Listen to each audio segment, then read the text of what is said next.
All right, y'all, welcome back to the show. I'm Scott Horton. ScottHorton.org is my website.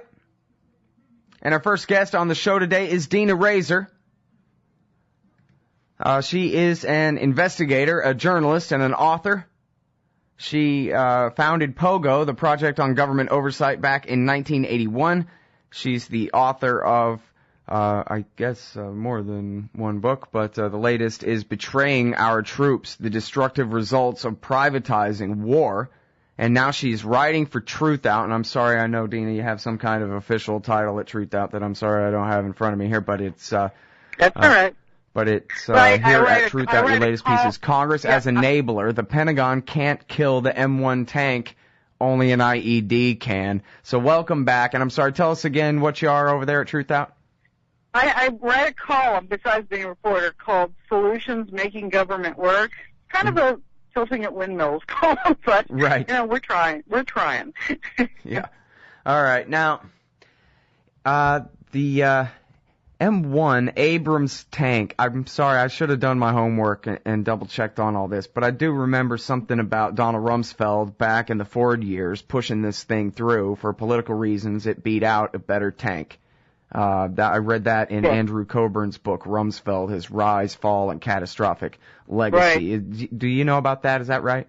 Yes, yeah. One of my first investigations when this is why it's so disgusting, it's taken so long to try to kill this tank off, it was when I was 24 years old, and I'm 56 now. But anyway, what happened is they had two different kind of engines on the tank, and the Chrysler Corporation had this weird sort of gas turbine engine they tried to develop for the commercial market in cars, and it failed. Usually tanks are diesel engines. And General Motors had a diesel engine, and the Army had picked the diesel engine because they didn't want to mess around with this complicated gas turbine engine, which had unproven engine. But Rumsfeld turned it over because that was the time Chrysler was getting a federal bailout, and they wanted the tank to go to Chrysler. And so we got stuck with a tank that had the engine was just the engine alone was 2/3 of its maintenance, and so that was the first sort of boondoggle with this tank, and the engine failed, and there were the usual whistleblowers inside the Army who tried to stop it, and their careers were destroyed. Right. That's how it works. Right. Yeah, Will Grigg and I were joking one time about that movie. I forget which one it is now, but it's one of those Tom Clancy movies with Harrison Ford as the Boy Scout CIA guy. And how in one of these, the movie ends with him walking up the hill with a pile of papers in his hands. And then the credits roll, and that just means, well, there's going to be accountability. Now I'm telling Congress on you, and you don't even need to see that part. You know it's going to be all taken care of now. And just how laughable that is now. Back in the 80s when you were going through this with the Abrams, at least people still believed that kind of thing could be possible. But now, what a joke. Go tell Congress. What are they going to do? Nothing. Yeah, well, it's the idea that I've been following them since that time, and it is very bad against IEDs because it has a flat bottom, and all the armor is put in the front. The reason the armor is put in the front is it was supposed to go across Europe and fight Soviet tanks. Two tanks pull up, boom, boom, and hit the front. And so they took all the armor out of the back and underneath. And that is exactly when they were rolling them through the streets of, in Baghdad, they'd hit these IEDs and get, something that some guy can go down and put together probably for $20 could take out this, by the time the M1 got to Afghanistan and Iraq, it was $8 million a piece. And so they very quickly they learned how to disable the M1. So they stopped rolling the M1s around the streets and then just sort of put them there like mini forts. Very expensive mini forts to show force. Right. Yeah, and we would interview reporters back then. I can't remember who it was. It may have even been Michael Hastings way back then telling us about guys who would go and park their tank when they were supposed to be out on patrol all day. They would just park their tank in a field somewhere and with all their guns facing out and just pretend to go patrol because we're not just going to go play the IED lottery in this thing for no reason. Yeah. Well, it was almost as, these tanks were, not offering much more than even the Humvees, because they weren't built for that. They weren't built to do that. And but that's supposed to make us macho, show of force, and pretty soon the insurgents figure this out. This is like Vietnam, where they figured out our complicated weapons, and the IEDs just kind of crippled, the whole effort on that. So the Army actually was trying to do the right thing, and that was they said, well, they own the plant. The government owns the plant in which these tanks are made, and General Dynamics make the plant. They bought the Chrysler Tank Division. And they said, look, we want to stop the plant for 2 years, redo this entire tank and stop building them. We don't need any more. And really shocking that we have like 2,800 of them scattered around at various places around the world, but we have 3,000 of them sitting in the desert, unused. And so they wanted to just suspend it for a couple of years while they retooled it and make the tank or, whatever thing they were going to make to fit with this new kind of warfare.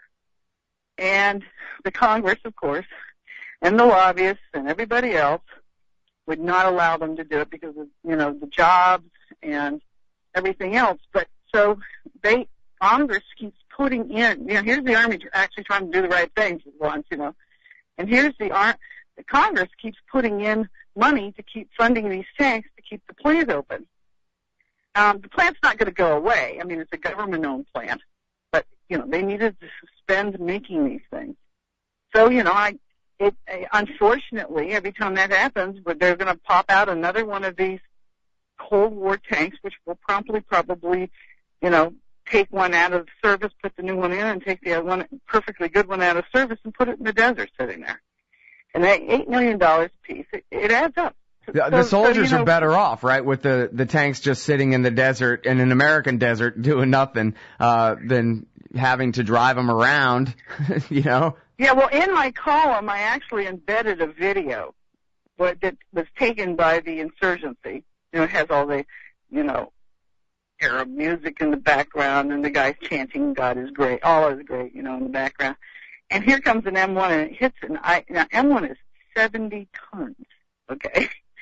And here comes the M1, and IED hits it, and it launches it. It launches it, and it blows the turret half off, and, probably killed the guys in it. And I'm just sitting there going, it's amazing that, a bunch of guys can go run around and pick, most IEDs, a lot of IEDs are made out of old artillery shells that were found left over, And they are launching this $8 million tank, probably killing a soldier. It was not built for this kind of thing. And so when the Army, even, as much as we, complain about the Pentagon and the Army and their decisions and everything, here they were actually trying to do the right thing. And the Congress wouldn't let them. And it's very, very interesting because it's kind of the same kind of thing. The White House made Rumsfeld take, born this tank out of pork for Chrysler with the wrong kind of engine.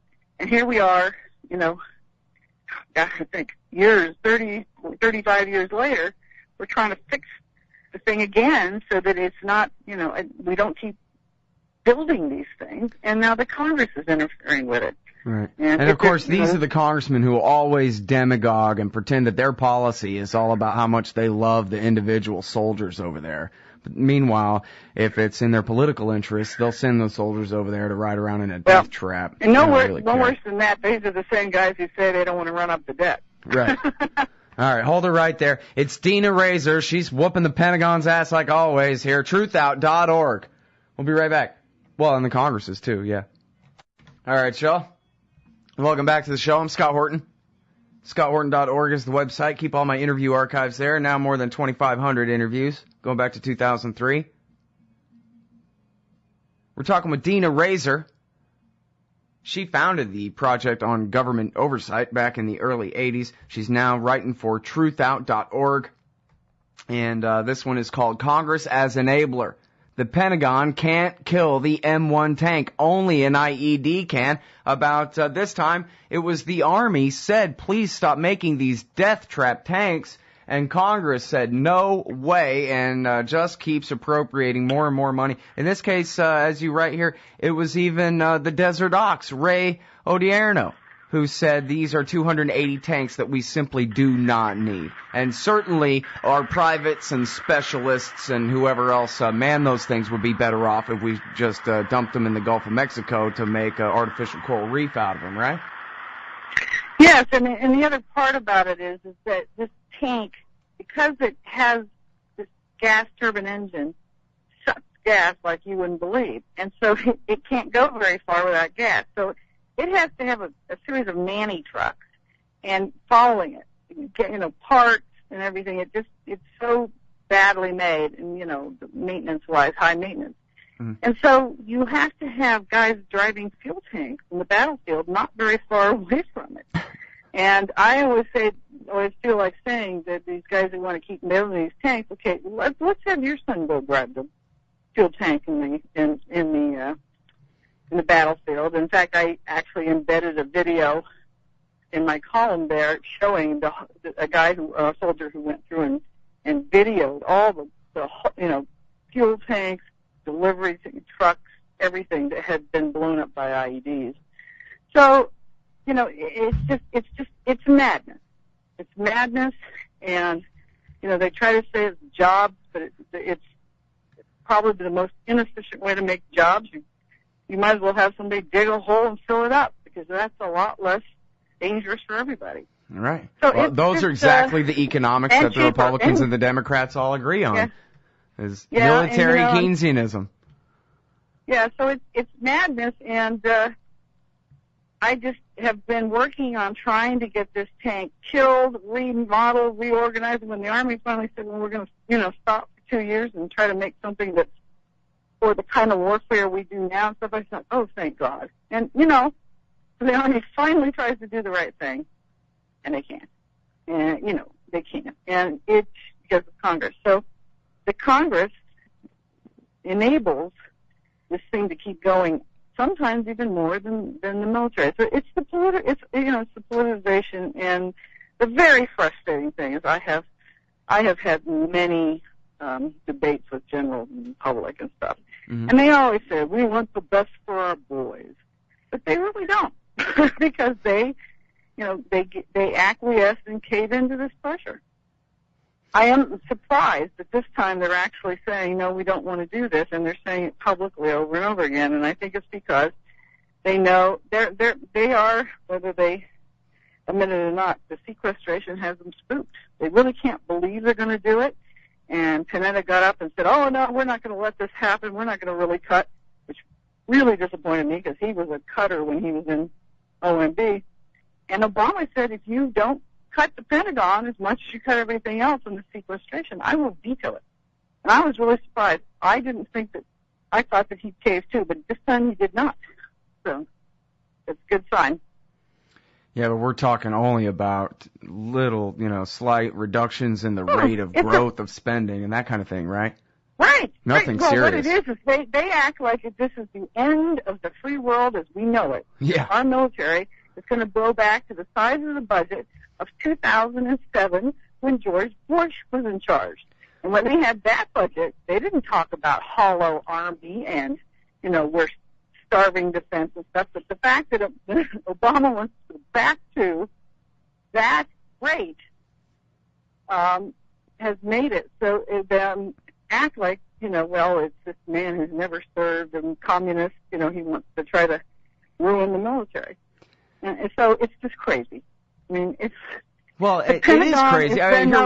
We're talking about a tank that was designed to keep the Soviets from pouring through the Fulda Gap into West Germany, right? Yes. And we have a defense budget that's the same as it was when Ronald Reagan was running his brinksmanship and, restarting up the Cold War in the 1980s, facing down the Soviet Union, which did actually exist and controlled a third of the world. And we're doing all this to fight a terror war against a band of pirates on the run. Maybe we're the evil empire now, and that's the explanation we're looking for. That's really true. It has nothing to do with what its mission is. It's become an entity. It's like when the South, they brought in kudzu from Japan to stabilize the hills, and then it became a life force of its own and, killed everything and just taken over the South. Mm-hmm. But the Pentagon has just been like that. And believe it or not, the defense budget has doubled since 9/11. Doubled. Amazing. So we are at the same constant dollar footing of the highest amount of defense spending ever. Well, and then the thing is, we don't make anything except weapons anymore, so then people get all confused and think, instead of realizing that the reason why not is because we blew all our capital making weapons, they just look at it like, man, we gotta at least keep making weapons, because if we're not cranking out F-16s and we're all completely flat busted now, it's the only industry we have, people think. Yeah, well, the other part of that is every time the Pentagon has their overrun, they get in trouble for it. They desperately then try to sell the weapon overseas, so they can justify keep building the weapon. And so, we are exporting our mistakes overseas, our weapons that are just crazy. I mean, it was made to stop the Soviet tanks. The Soviet Union doesn't even exist anymore. And even at that time, if the Soviets were going to have a tank line and run through Europe, we would have used nuclear weapons on them. That was the tactical nuclear weapon. So, which would have, rendered all this useless. So it's like a fairy tale that just, like a bad, grim fairy tale that just never stops. Yeah. Well, and everybody buys into it, and you cannot go after the Pentagon as a Pentagon bureaucrats, which are usually generals, like you go after HHS bureaucrats, because they're military guys, and they use that. And they come in and it's just not cool to be beating up a general. They're happy that HHS, top guy comes in, he's made some mistake that members of Congress, beat him around the head, so C-SPAN's rolling. But when the generals come, I've tried to brief them, get him. They're like, it's not cool to beat up on the general. So we have, the troops. I'm glad we're honoring the troops, because I saw in Vietnam what happened when they came home and all that. And, and I don't get into the foreign policy thing. I have my own opinions on that.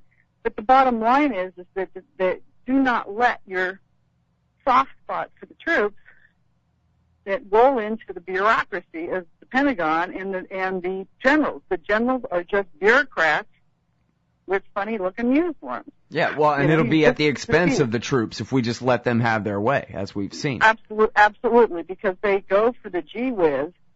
And here's another example. They have spent billions and billions and billions trying to detect IEDs, billions. And so they finally found one thing that works 80% of the time. All the others, they're just the most, Rube Goldberg, the weird stuff. And you know what works 80% of the time? Dogs. Trained dogs. And so they had this program, but it's too cheap, too effective, and you're not going to make a whole lot of pork on that. So they admitted that, and they're still trying to find other GWAS.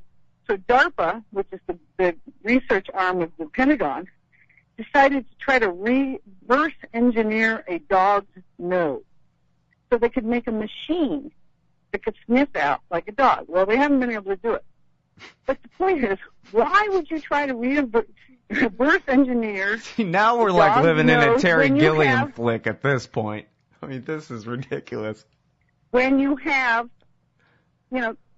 thousands of dogs in shelters. Now, I'm really sorry if the dog ends up getting blown up. That doesn't happen very often. But those dogs are going to be euthanized anyway. A dog's nose is a dog's nose.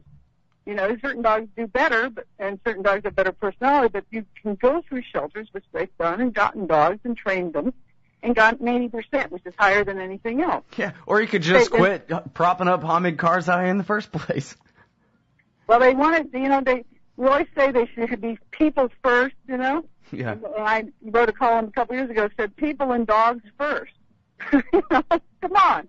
Use dogs, not a robot dog. All right, that's Dina Rasor, truthout.org. Thank you so much. Thank you. Good to talk to you again.